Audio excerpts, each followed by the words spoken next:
Welcome to Artemis Astronauts TV. We're floating 250 miles above the Earth aboard the International Space Station. Here, with astronauts Anita Williams, we begin our tour in Node 2, a critical connecting module. You can see, most of these modules are built with four distinct sides, a floor, a ceiling, and two walls. It's a design that gives a sense of a flat plane to work on. But up here, orientation is just a matter of perspective. All you have to do is turn yourself and your entire reference frame changes. This is especially true when it's time to rest. Here in Node 2, for the 6 crew members make their personal homes. People always wonder about sleeping in space. Is there a bed? Do you lie down? The answer is not really.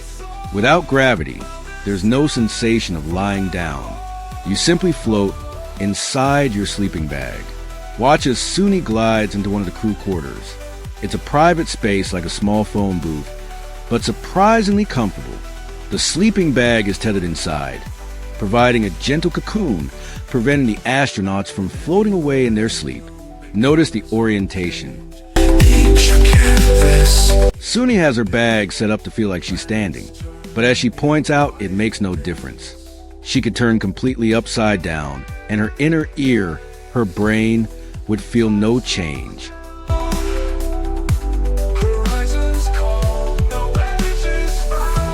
The quarters also double as a personal office and closet. A computer, books, and personal mementos make this small pod a home.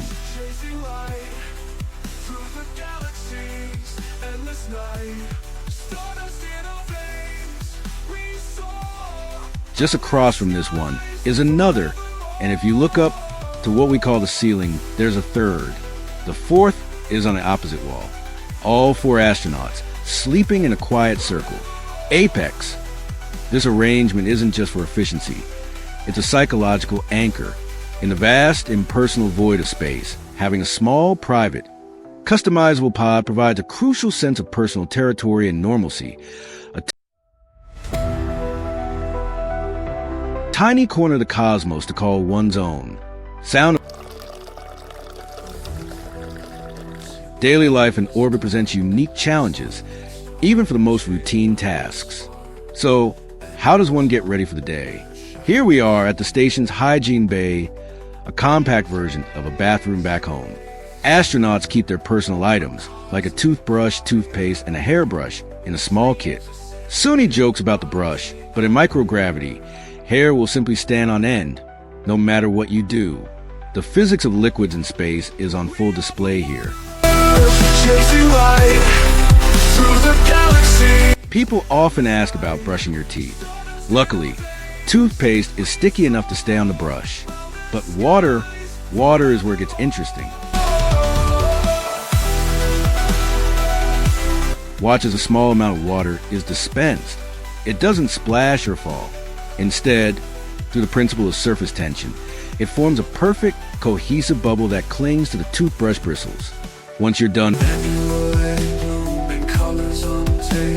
brushing, there are 2 options. You can swallow the toothpaste, which is recommended at home, but is acceptable for a short duration mission, or simply spit it into a towel. Apex.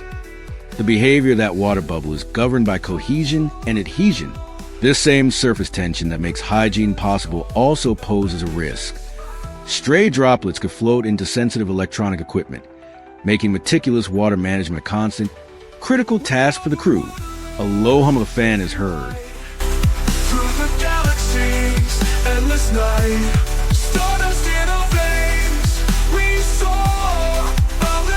And now, for one of the most frequently asked questions about life in space, the bathroom. Let's take a look at this marvel of engineering, affectionately nicknamed the orbital outhouse. This system is designed for 2 distinct functions. You can see the opening for solid waste, or number 2 is quite small. It requires good aim. The system uses airflow, a gentle suction, to guide waste in the right direction. This port is for number 1. And notice the color coding, a simple but effective design choice to prevent mix-ups. To use it, an astronaut braces themselves and can use both functions simultaneously. But what about toilet paper? The station is stocked with a variety. There are coarse Russian wipes, soft tissues, and even baby wipes for cleanup. Because, just like the water bubble, liquids can get away if you're not careful. Both systems use suction to keep things moving in the right direction, but in a zero-G environment, sometimes things can get a little out of control. For those moments, gloves and disinfectant wipes are essential. And, of course, a door provides a necessary privacy. Designing a toilet for space is a monumental challenge in fluid dynamics and sanitation. This system, the waste and hygiene compartment, is more than a toilet. It's a recycling plant. The urine collected is fed into a processor that purifies it, turning it back into clean, drinkable water for the crew, a perfect example of the closed-loop systems necessary for long-duration spaceflight. The sound of crinkling food packages. After the morning routine, it's time for breakfast. This is the station's galley or kitchen. It's like opening a cosmic pantry. You can see the walls are lined with pouches and containers, organized by type: drinks, meats, vegetables, snacks. Some of the food is dehydrated, requiring water to be added. Other meals, like this barbecued beef brisket, are thermostabilized and just need to be warmed up in a special food heater. The menu is truly international. There's food from the United States, Japan, and Russia. You can see the Russian rations stored in these distinctive red containers. Astronauts also get a bonus container with some of their favorite foods from home. Suni reveals a personal favorite. She had marshmallow fluff sent up so she could make fluffernutter sandwiches. It's a small taste of home, orbiting miles above the planet. The food is not just about nutrition. It's about morale. Psychologists at NASA have found that familiar, comforting foods can significantly boost an astronaut's mood and combat the stresses of isolation, making a simple sandwich a vital piece of psychological support equipment. A subtle shift in ambient sound, indicating movement to a new module.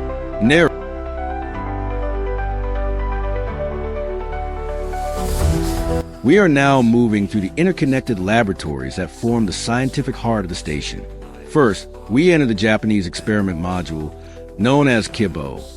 If you imagine the station flying through space, Cupola is located on the port or left-hand side. Now, watch as we traverse to the opposite side of the station, all the way to the right. This is Columbus, the European Space Agency's primary contribution. It's a bustling hub of research.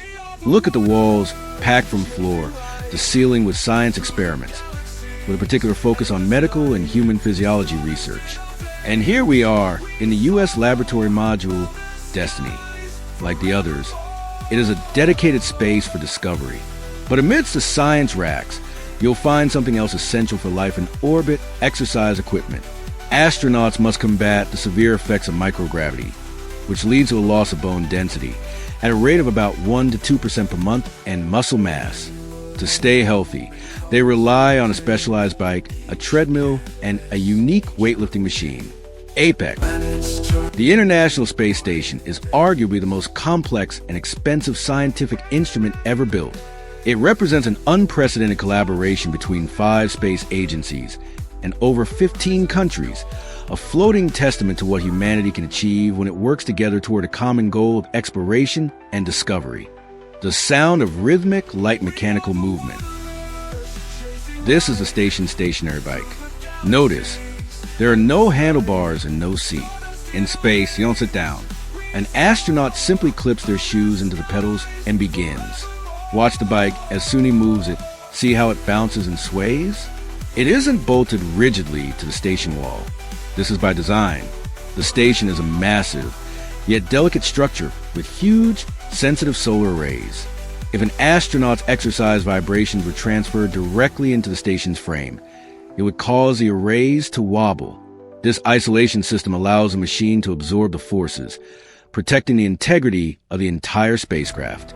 A little farther on, we find another key piece of equipment. This is the Advanced Resistive Exercise Device. Suni sets up the bar. This machine uses vacuum cylinders to create resistance, allowing astronauts to perform exercises like squats and bench presses, simulating the lifting of hundreds of pounds.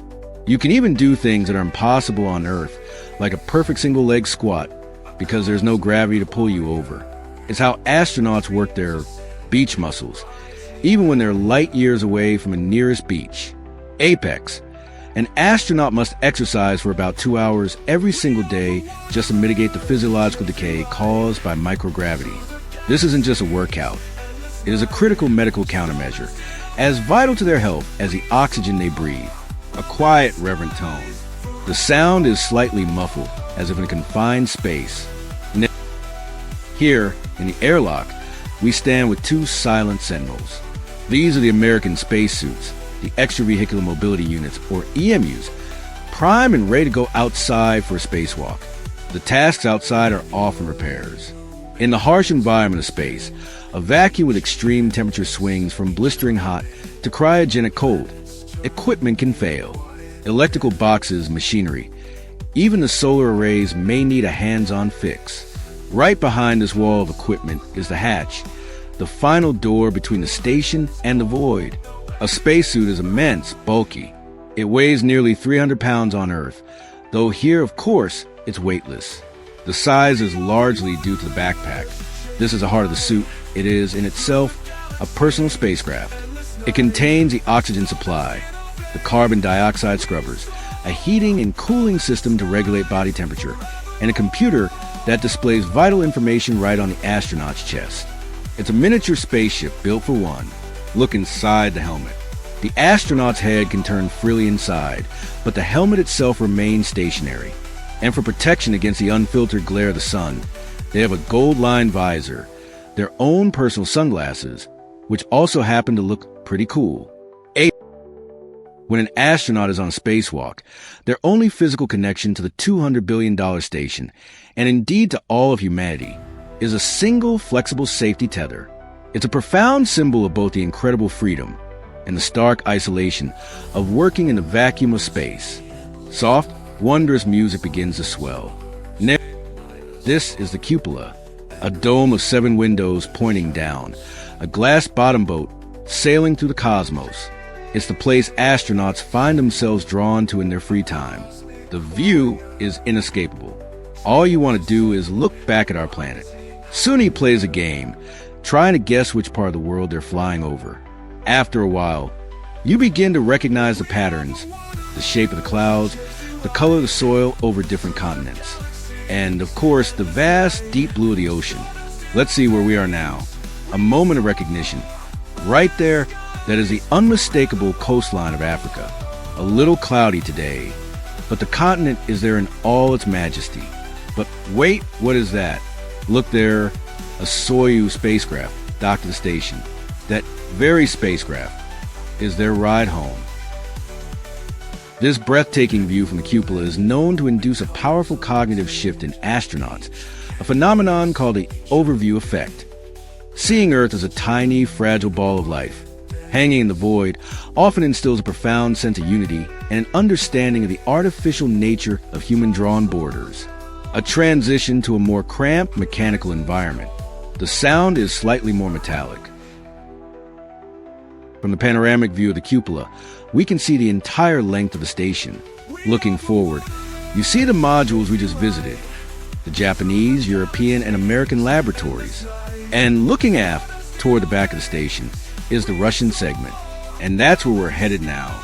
Watch as the crew navigates through the station. See how they can just jump over a large opening in the floor or dive right through it. They move with an ease that defies gravity.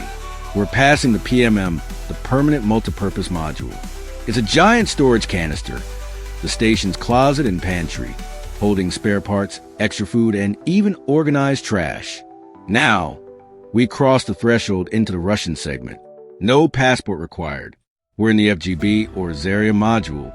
What's incredible about this space is that it was the very first piece of the International Space Station, launched in 1998. Like the PMM, it's now used primarily for storage. And this is the heart of the Russian segment, the Zvezda Service Module. This is the station's original central command post. Should an emergency occur, a fire, a depressurization from a micrometeoroid strike, or a toxic ammonia leak from the cooling system, this is where the crew would gather. Behind these panels are the station's original flight computers. From here, they would fight the fire, patch the hole, or isolate the spill. The module has windows facing Earth and controls for flying visiting spacecraft. You can see two crewmates here, Oleg Novitsky and Yuri Malenchenko. And notice the portraits on the wall. Heroes of the Soviet space program, Sergei Korolev, the chief designer, and Yuri Gagarin, the first human in space. A constant reminder of the roots of this incredible journey. The seamless transition between the US and Russian segments, with their different languages, design philosophies, and control systems, is a daily reality for the crew. It's a powerful, working symbol of the post-Cold War cooperation that made the International Space Station possible. The sound is very close and confined. We hear the sounds of movement in a tight space. Now, for the final leg of our journey into the Soyuz spacecraft that will take 3 of the crew members home. Getting in is a little tricky. We're now in the orbital module. This spherical compartment provides living space during the 2-day trip to the station. It has a small toilet, drinking water, and is filled with cargo during the return trip. This module serves another purpose, a garbage container. It will be jettisoned before re-entry and will burn up harmlessly in the atmosphere. The crew, however, will be in a much safer place. Down here, this is a descent module. It is incredibly small. Watch as Suni squeezes inside. This is how you sit in a Soyuz, in a custom-molded seat liner, shaped perfectly to your body to help absorb the shock of landing. 3 astronauts fit in this tiny capsule, shoulder to shoulder. The control panel is right in front of them, with hand controllers for flying the vehicle. And all of this material packed behind them, that's the parachute system and all their survival gear, just in case they land off course. They have thought of everything. From this moment, they will be back on planet Earth in less than 12 hours. A shocking and breathtaking ride home. Apex. The Soyuz is a masterpiece of robust, proven engineering, with design lineage stretching back to the 1960s. The re-entry is not gentle. The crew experiences forces up to 5 times Earth's gravity, 5G, before the main parachute deploys, firing retro rockets just feet from the ground to cushion a landing that has been famously described as a controlled car crash. Hello, thank you for watching our video, and we really appreciate that you stay to the end. So please, if you enjoy this video, please do well to subscribe to the channel to support us and help us do video like this. It is not easy to do the video like this. It takes time, it takes energy and all that. So please do well to support us by subscribing to our channel, and also like the video to also help us blow up this channel. Okay, so right now we want to blow this channel on fire, so we can only do that with your help. So thank you for watching. See you in the next one.